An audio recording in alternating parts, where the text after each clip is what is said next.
It's so good to see all you guys. Oh, am I on? So good to see all you guys. So glad you made it back. This is class 2 of the Healing School. I think it's on.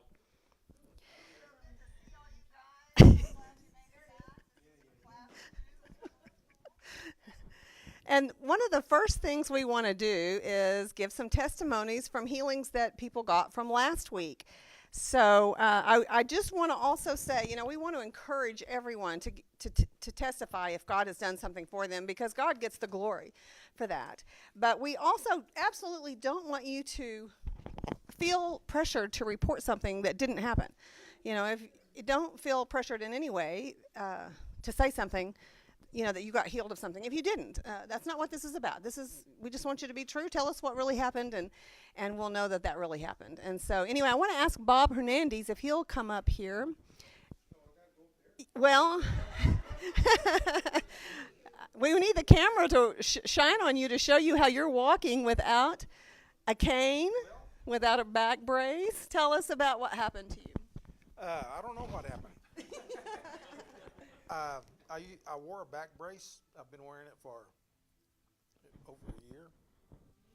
And the past 6 months or so, it got to where I needed it from the time I got up to the time I went to bed. And sometimes I was telling friends back there that I felt like I needed to get up and put it on after I went to bed. But I took it off last Monday, and I haven't had it back on. And also, I walked with a walking stick.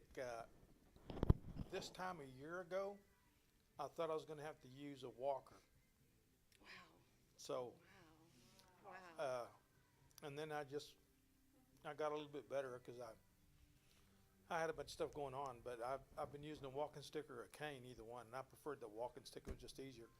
But I collapsed it in here, and I threw it in the back of my truck, and I took it out one day when I went to Walmart during the week, but I was just walking in with it. And I thought, Out of habit? Yeah, out of habit. So I put it in the basket, and I didn't use it. And it's still back there. I don't know if I'm completely healed. I still have a little bit of numbness, and I get it not necessarily standing, because I've been standing a lot with my grandson, and I've been walking. I walked to the back of Walmart and back and around in there, and I couldn't even make it halfway to the back. Wow. Without leaning on the basket or using the walking stick. So Praise God. praise the Lord. Hallelujah. Thank you so much, Bob. Who else got any healing last week that would like to testify? Candy? Oh, you're just turning off the music. Okay. I didn't even realize it was on. Okay. I'll bring the microphone to you. Okay, I'm Miss Stella Willis, and having problems with my lower back and my thighs. Praise God, my back is not hurting anymore, but I still have a little soreness in my thighs. But I could feel the healing before I left from up there, the warm heat sensation back there. Mm-hmm. Praise God. Thank you so much. And we'll just keep on praying for you guys. Just keep coming up at the end, and we'll keep praying until we see it completely manifested for you guys. Hallelujah. Okay. So, I guess we'll go ahead and get started with our first class.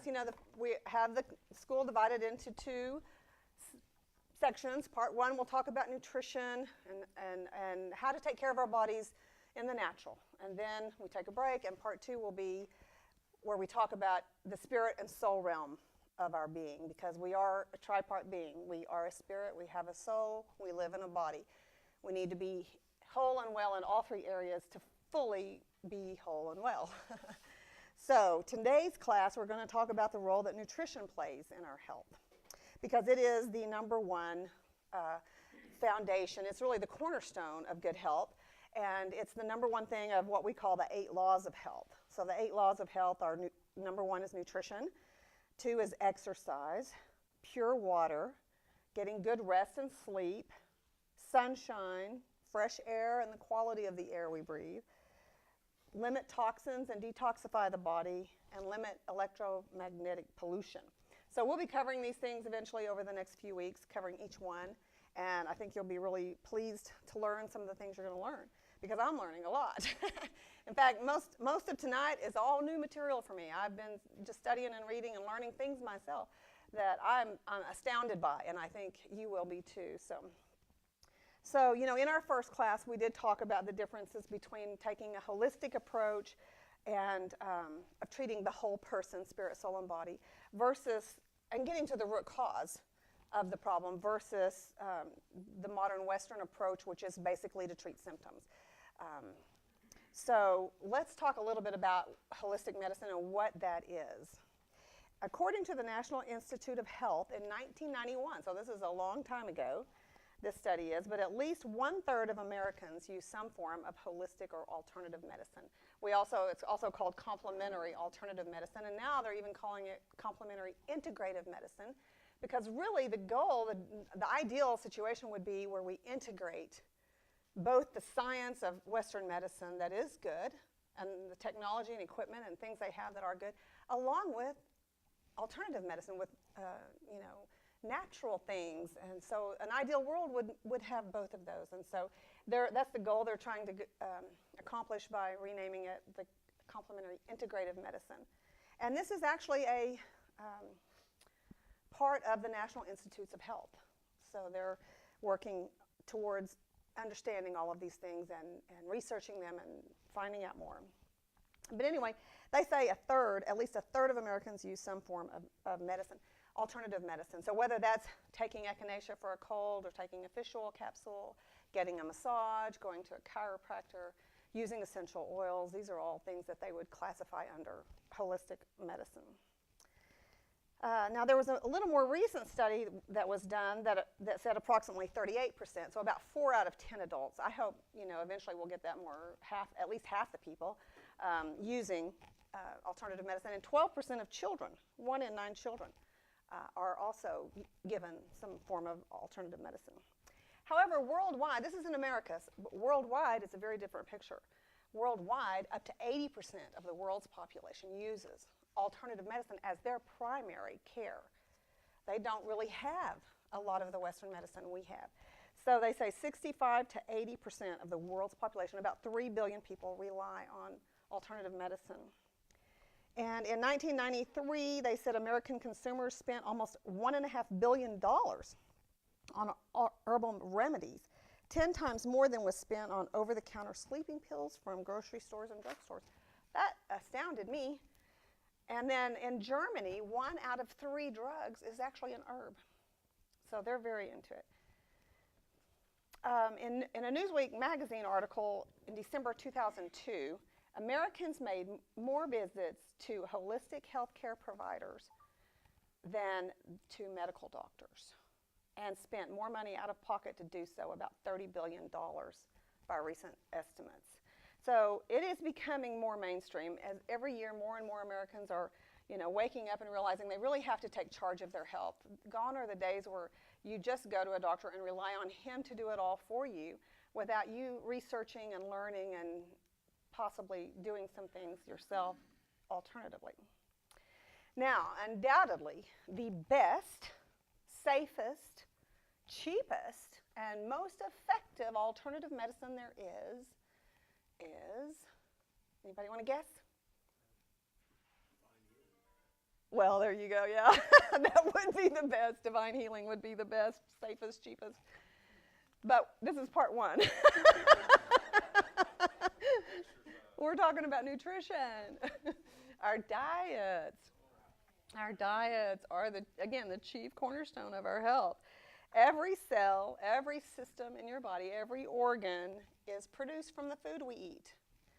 So now I want to read you something out of this book, Food, Your Miracle Medicine by Gene Carper, just on page 1 about our food. I just thought this was so brilliant. Who can say it is not a minor miracle that garlic can kill cancer cells? That substances in spinach can imprison and paralyze the virus that would otherwise cause cervical cancer? That an obscure compound in asparagus and avocados in test tube experiments stop the proliferation of the virus responsible for the greatest infectious tragedy of our day, AIDS. That cabbage compounds can help detoxify our bodies of 20th century air pollutants, a job never anticipated at the time of the plant's creation. Now, I'll disagree with that because I'm sure God knew that when he created it. But, that compounds spun out by plants to fight off their own destruction become angels of mercy inside our bodies to prevent blood clots, fomented by a fatty diet out of control. That particles freed by digestion from fibrous plants can tell our liver to reduce its cholesterol output. That chemicals from the plant kingdom can enter our brains and affect the transmission of messages among neurons, influencing our mood, our memories, our alertness, everything we cherish as distinguishing our humanness. Make no mistake about it, eating is not a trivial event for the billions upon billions of cells that constitute your being. So I just thought that was really cool how she worded that about food being such an important part of us. Research shows that food can help us have vigor and energy and strength, or the wrong foods can make us miserable and in pain and ill. Food can help us think better and elevate the mood, or it can do the opposite. It can reduce our concentration. I learned that the hard way one day when I was in a class type environment, and at break, I was studying, doing great, and at break, we had a coffee and donuts. So then we went back to class, and I'm telling you, I couldn't concentrate to save my life. I was getting it really good before the break, and after that, I couldn't keep up. My mind wandered. It was ridiculous how my concentration just went out the window. So still reading from her book, foods also can keep the lens of the eye from developing cataracts. Foods can trigger headaches and asthma attacks as well as prevent them. It can cure diarrhea in infants and constipation in the elderly. It can alter immunity, chasing away common colds and hay fever and so much more. Literally, so many of our problems are due to our diets. We're digging our graves with our teeth. There's hardly a health problem or natural bodily process that's not influenced in some form or fashion by what you put in your mouth. Food is the breakthrough drug of the 21st century, if we will look at it like that and treat it as such.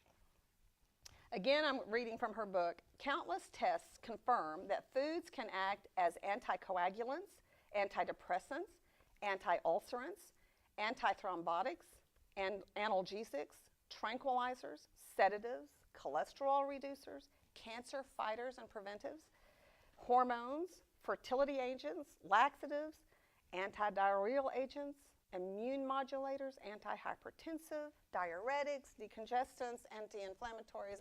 Do I need to go on? I mean, literally, they are medicine. Food is medicine. And I love this book because you look up whatever ailment you have, and she'll tell you diet-wise what you can do, what foods to eat, what things to do to correct that. Wasn't it Hippocrates that said, let food be your medicine and your medicine be food? And that's, an ideal way to do it. And the cool thing is that the same diet that prevents heart disease, prevents cancer, prevents stroke, prevents a lot of other things, just about anything else. The problem is, which diet is that? Because there's over 100 different diet theories out there. We have the paleo diet, we have the Mediterranean diet, we have the caveman diet, we have the carbohydrate addicts diet, we have the Atkins diet, the high protein, low carb diet. We have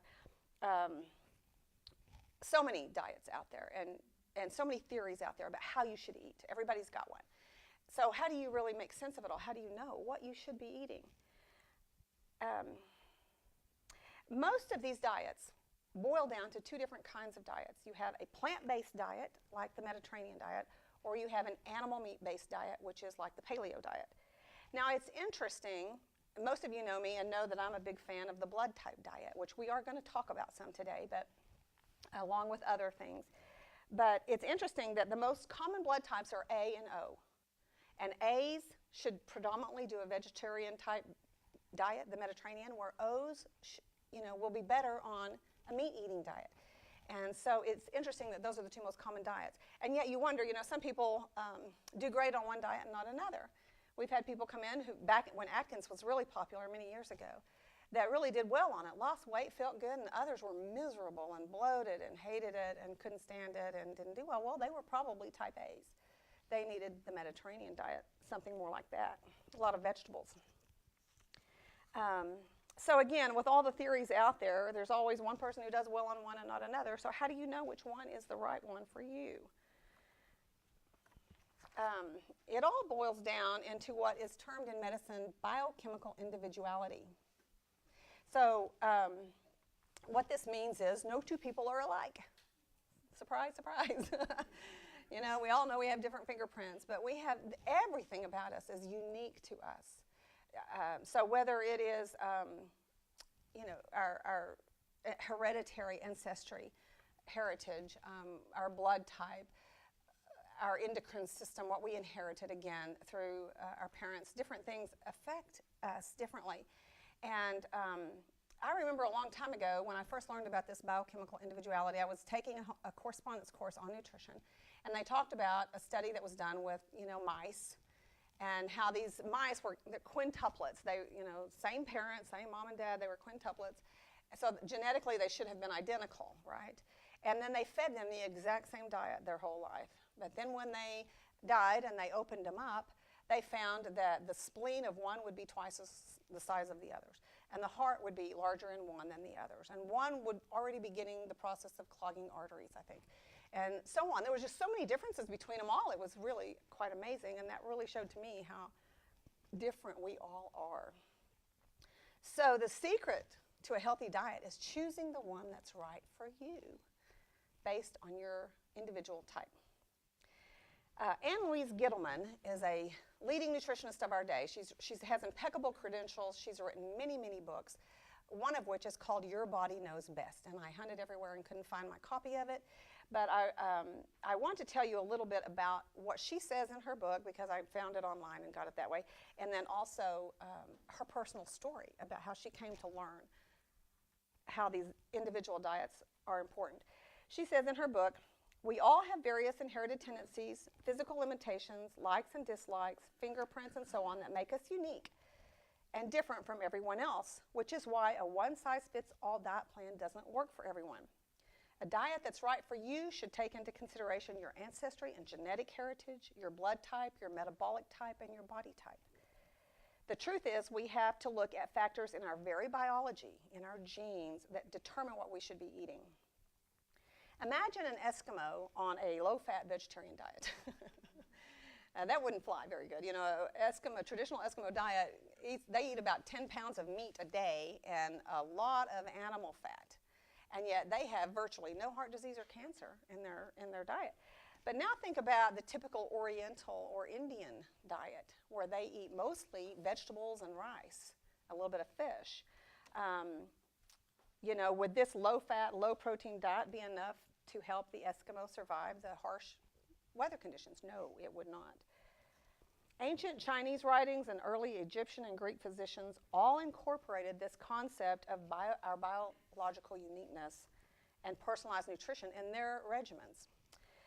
In modern times, there's also been a lot of books that have come out about understanding this importance and eating right for your different various types. There's a book called Food is Your Best Medicine by Henry Beeler, and he led the way with his classification of individuals according to the dominance of their glands, according to whether they're adrenal, thyroid, or pituitary glands or dominant. And so that became known as the body type diet or the body shape diet. I don't know if y'all can see that book over there. I've got one. You see we have a pear shape, an apple shape, and a what is that? It should be a chubby all over person. It looks like a skinny person to me. So again, are you pear-shaped or are you chubby all over? Are you more rounded upper body fat? All of that's determined by your glands. Where fat is deposited on the body is determined by your glands. So we need to look at that and take those things into consideration. And when you think about our glands and how delicate they are and how stress devastates them and how toxic diets and deficiencies affect them, you can imagine that it would manifest in our bodies. because our glands, there's like 9 of them, they are responsible for so much in your body. I mean, literally everything. So, and they affect your moods. Just ask any woman going through PMS or menopause if estrogen doesn't affect their moods, you know. All of our glands together only weigh about 2 ounces, and but I figure those 2 ounces are 2 of the most important ounces in our body. And we need to look at them to make sure, you know, that they're balanced. And if they're not, let's get them balanced with diet. There's also some other plans. Dr. Sheldon classified people by the classifications of ectomorph, endomorph, and mesomorph. Y'all might have heard those terms. And in the 70s, Dr. Kelly developed a system on metabolic typing. So whether you're a fast burner or a slow burner and so on. So there's online tests for all of these if you ever want to go and just kind of figure out what you are. But I'll tell you one that I think covers them all so well, takes into consideration almost all of these things, and it's the Geno-Type diet, which incorporates your blood type, because the blood type is part of your genetic history and ancestry. But it's just one part. There's so many other parts to your genetic history, and so this book helps you determine what your genetic type is. And there's like extensive questions that you fill out and answer, and it will help you determine. There are 6 Geno-Type diets. He says, don't ask me why there are 6. I can't tell you that any more than I know why there are 4 blood types. But I feel like this book covers more of all of it together than any book out there. And we're going to talk about that here in a little bit. Now, I will say, you know, Adam and Eve probably didn't have to worry about any of this, you know, but we don't live in paradise anymore.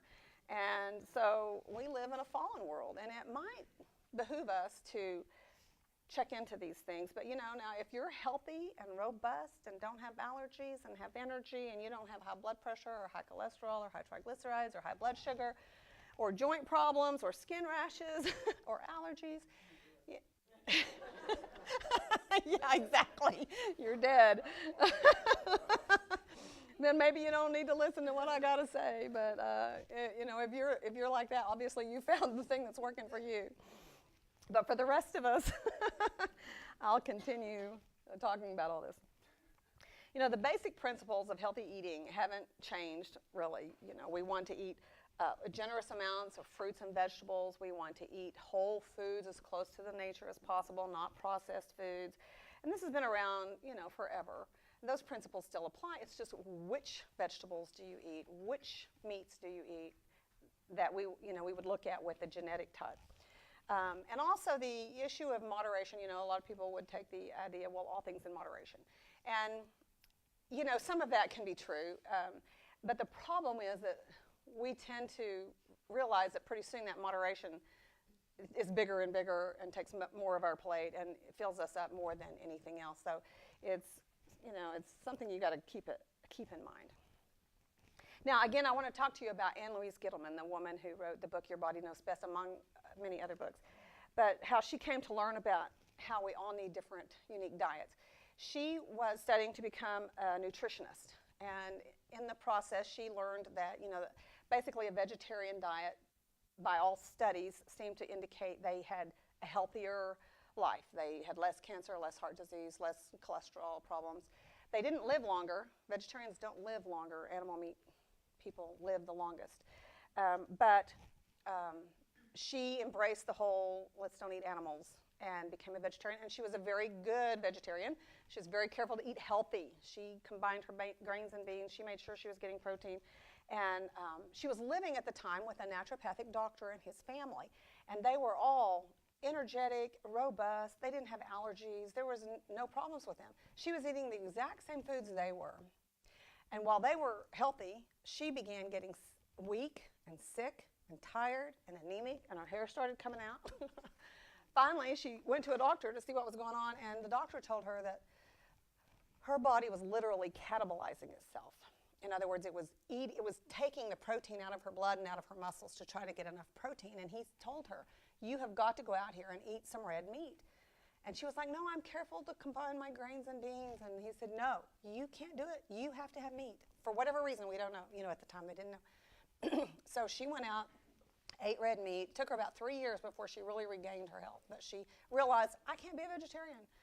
Well, one of her good friends becomes a vegetarian. And this woman, she loses weight. She has energy. Her allergies go away. You know, all these problems disappear with her. And so she thought everybody should be a vegetarian. Well, Ann figured out she already knew she couldn't. Well, anyway, this woman got pregnant. And the entire time that she was pregnant and nursing, she craved animal meat.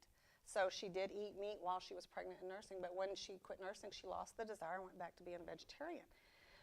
Well, so the interesting thing about that was Anne and that baby were type O bloods who need animal meat. Whereas that family she lived with and her friend were type A bloods, and they do thrive on a vegetarian diet. And so again, that, you know, the saying, one man's food is another man's poison is very true. And it makes a lot of sense. And let me explain why I believe this is so important. And I'm going to read again from this book, Food Your Miracle Medicine, page 17, because she says it better than I can. Do you have headaches, hives, asthma, eczema, irritable bowel syndrome, ulcerative colitis, rheumatoid arthritis, chronic fatigue syndrome? Are you depressed, moody, sluggish? Does your baby have colic, rashes, diarrhea? Do your kids have wheezing, ear infections, migraines? There is growing scientific recognition that such maladies can be triggered or aggravated by the body's innate objection to certain foods. Who hasn't already figured out that there are some things that if they eat, they don't feel well on? They just know they can't have them. That gives them a bellyache, you know, whatever. They figure it out already. They can't have it. So these are not ordinary allergies. These are a strange sort of food torture unique to certain individuals, and no one understands exactly why they occur. But one thing is certain, they are real, and recognizing them has solved many a health mystery. Overlooking the possibility of such adverse food reactions, as often happens, dooms many to needless years of ill health and suffering. So again, these aren't true allergies because they don't trigger an IgE antibody reaction in the body like a true food allergy would. They're just a food intolerance, or they call them food sensitivities. And I believe that probably these foods are wrong for their blood type and their genetic type. If we could figure it out, you know, we'd probably find that that's the case. So knowing your blood type is an important tool for understanding how your body reacts to food, your susceptibility to disease, your reaction to stress, and so much more. Now, I want to explain about the blood type diet, this Eat Right for Your Type, and also the Geno-Type. What happens was Dr. D'Adamo wrote this book 20 years ago, and this is actually the 20th anniversary edition, the brand new one that just came out. It's updated and revised. He tells how he came in to understand all about the blood type. His father was a naturopathic doctor for 50 years, and his father kept meticulous records and charts and lists on everybody, and he was a firm believer that blood type had something to do with it. So he typed everybody's blood, and he made lists of their, you know, what their health problems were, what foods they ate, and he noticed over a period of many years that there was a pattern that emerged, that if you were this blood type and you ate these foods, you would have these health conditions. And it just bore out over and over and over again. And so he wrote a book, One Man's Food is Another Man's Poison. Well, of course, he was laughed to scorn by the medical community, and it didn't, you know, really take off like it could have. Well, so his son, Peter D'Adamo, comes along, and he decides, he's in medical school as well, to be a naturopathic doctor, and he decides, you know, now we have a little bit more modern technology, we have some better equipment, we have ways of testing things better. So he decided to prove his dad's theory right or wrong, one way or another. We were going to scientifically prove this. And he set out to do so, and he did. If I can remember all this right, basically, if you eat a food that's wrong for you, it will cause your blood to agglutinate. And how they know that is they can take a drop of your blood, put it on a petri dish, okay? So then they have the pure food extracts, like what you might be allergy tested with, and put a drop of that food on that drop of blood, and literally, under a microscope, you can watch the blood. It separates from itself, and it forms clumps. So instead of your blood being all free-flowing, it scatters in clumps. It's called agglutination. So this is what happens if you got your wrong blood type. Let's say you get a blood transfusion and you're getting your type B and they're giving you type A blood. Well, it's probably could very well kill you. And this is one of the reasons why, unless you get emergency medical care, it very well could kill you. Because every blood cell has on it a little marker that says, I'm type A, or whatever the case may be. O's don't have any markers, but that's why they're the universal donor. Their markers don't interfere with these markers. So B has these markers, and the two don't get along, okay? But O's don't have any markers, so anyone can take O blood. AB blood has markers for both A and B, so they get along with A and B. That's why ABs are the universal recipient. They can take A or B or O because it doesn't have any markers. So this is kind of a simplified version of it, but so food at the cellular level have little markers on them too. These are called antigens, and so sometimes these markers on this food doesn't line up with the markers on your blood type, and this is and your blood will agglutinate if you eat that food, which will cause all kinds of problems. So, and the blood type antigens are not just in your blood, they're all over your body. They're actually in your digestive system from your mouth all the way to your intestines. They're in your nasal passages and lungs. So these antigens are everywhere, and they're influencing how your body reacts to food through several different factors. So let me tell you, when I first heard about the blood type diet, it was literally 20 years ago. The book had just come out, and I bought it, ordered it through the store, but I hadn't read it yet. A woman came in the store, and she said, have you read that book? And I said, no, I haven't. I feel led to read it, but I haven't read it yet. She said, well, let me tell you my story. I read the book. The book is divided into, it takes every food, grains, beans, legumes, nuts, oils, fruits, vegetables, and it tells you for each blood type whether this is highly beneficial for you, which means it works like a medicine for you. Or there's neutral foods that just act like a good nutritional food for you. And then there's the avoid foods, which are the foods that work like a toxin to you. They're actually, poisonous to you. And so she said, I just stopped eating the foods that it said to avoid. Now, she said, for years, I have treated myself naturally out of a health food store, but she had 4 major health issues. The only 2 I can remember was high blood pressure and I think high cholesterol. I can't remember what the other 2 were. But she said, I just take supplements out of the health food store. I spend hundreds of dollars every month doing it, but I treat myself naturally and I'm doing okay. Well, she stopped eating the foods it said to avoid, and she said, all of those problems went away. I no longer have to take all these supplements, and I lost weight to boot. And so that was like a really good testimony about it. So we looked into it a little bit more, and I had read the book, and incorporated a few things, but hadn't really, jumped in and did it all. Well, one day y'all have seen the commercials on TV for Nopalea cactus juice, maybe? They were infomercials that went around for a while, and we had a lot of requests for them, so I got them in, and I started taking it too. I was at the end of my 2nd bottle whenever I broke out in a rash like you wouldn't believe, and it just itched me. I was just, I thought I'm going to have to buy turtlenecks and wear scarves because this rash was horrible looking. And I remember the blood type diet saying for my blood type, which is B, that if I didn't eat right, I would have skin issues. And so I got the book back out and poured over each thing, what am I doing? And there was nopal cactus as an avoid for me. And here I was, I'd been taking it for 2 months. And so as soon as I quit, within a few days, that rash went away. And so I know I became a believer. Now, not every food has a reaction that quickly. Again, it took me 2 months before I started showing it up. And a lot of people don't make that connection that that's what's doing it if they don't know that that's an avoid. Now, let me tell you another thing. Herbs are also included in this category of some herbs are better for you and some are not. And we had a customer come in the store one time who told us that she said that when I take echinacea, I feel worse. Well, I kind of went, oh, one of those. I thought she just didn't know what she was talking about.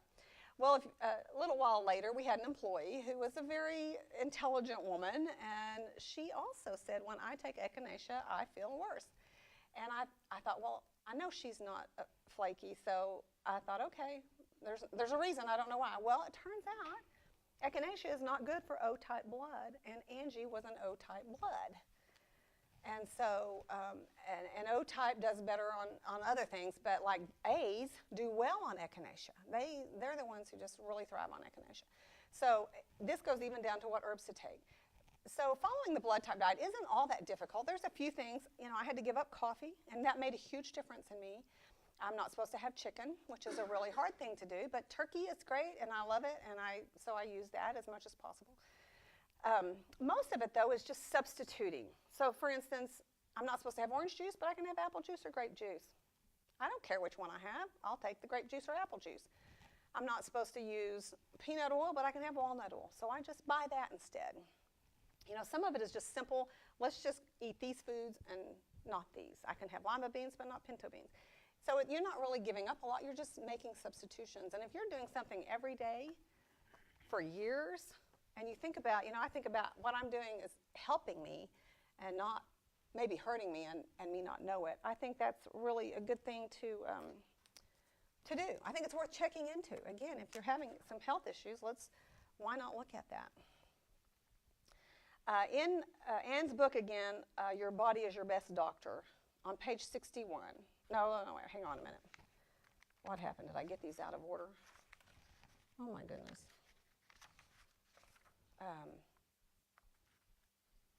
No, okay, well, what time is it? 7.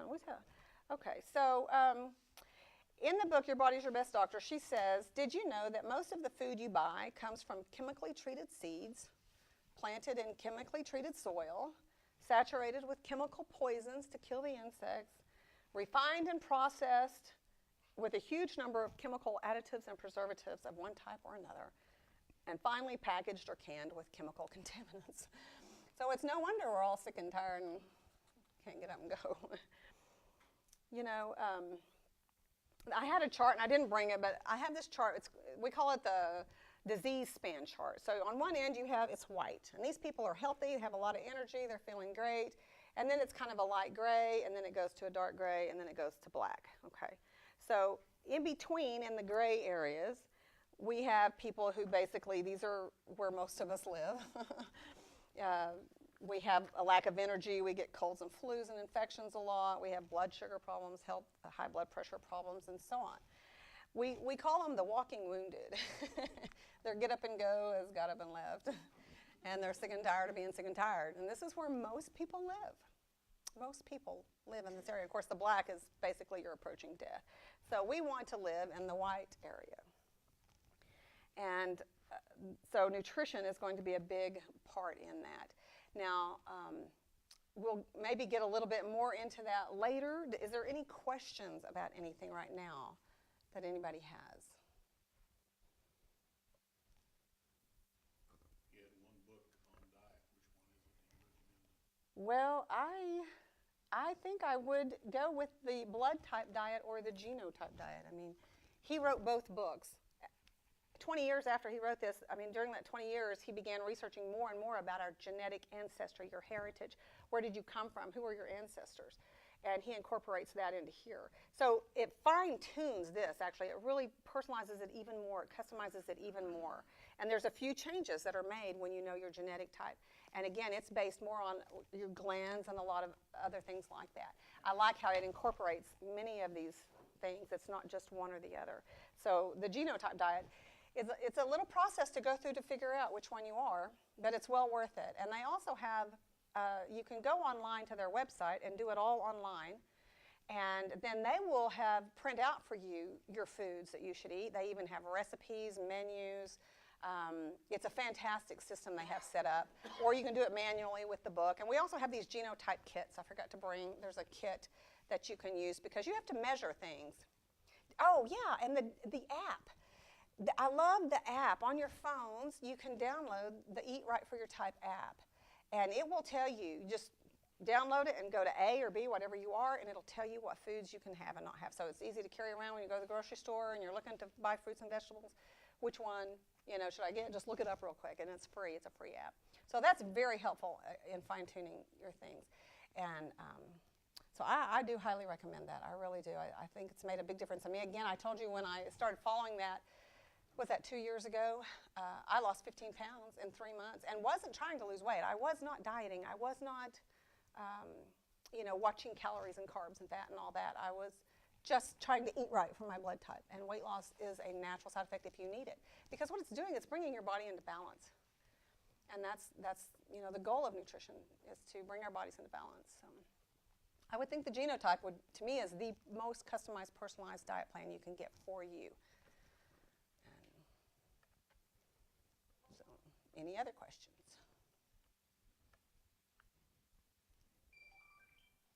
Well, why don't we take a little break, and let's just take about 10 minutes, and we'll come back and we'll pick up in part 2. All right? Thank you. Yes.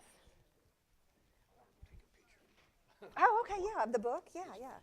So we have both these books.